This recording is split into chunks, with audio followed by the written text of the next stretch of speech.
John, hi there. There is always a lot to discuss when it comes to the United States. It's been a pretty busy week of diplomacy regarding Ukraine.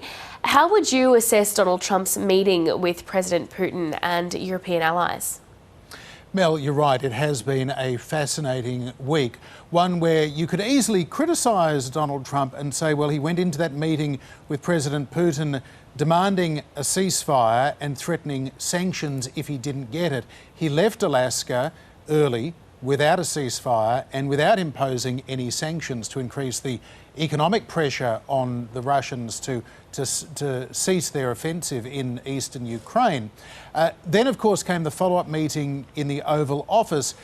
That's where, I guess, in a diplomatic sense, the biggest breakthrough of the week came, where after many months where Donald Trump was unwilling to offer a security guarantee to Ukraine, something that he has long feared would tie the United States longer term to the defence of Ukraine against Russia.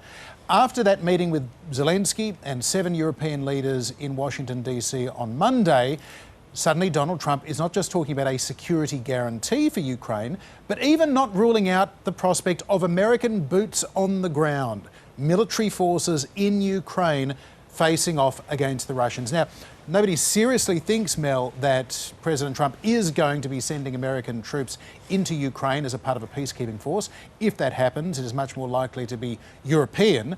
But if America is engaged in terms of the intelligence they can provide, the surveillance, even air cover for the European forces, which largely the European forces will need that capability from the United States as they lack it themselves, that is a big step forward. And Mel, we saw President Zelenskyy really latching on to that, to say, OK, rather than this being about does Ukraine get to join NATO, which comes with it a guarantee of mutual defence and a security guarantee. Instead, if you can give us that same security guarantee without NATO membership, OK, we'll set that issue aside, because that's the thing that really upsets the Russians, a NATO member Ukraine on their doorstep.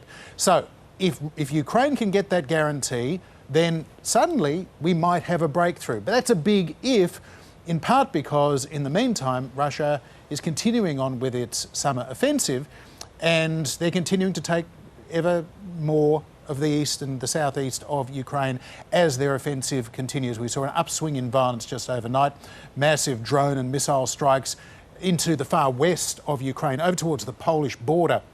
So the Russians are clearly feeling as though they can make substantial military gains and they don't need to be at the negotiating table. So at the end of the week, Mel, we're in this situation after all of that, the war continues. A ceasefire hasn't happened, sanctions haven't happened, so there's still this ambiguity as to what exactly has happened.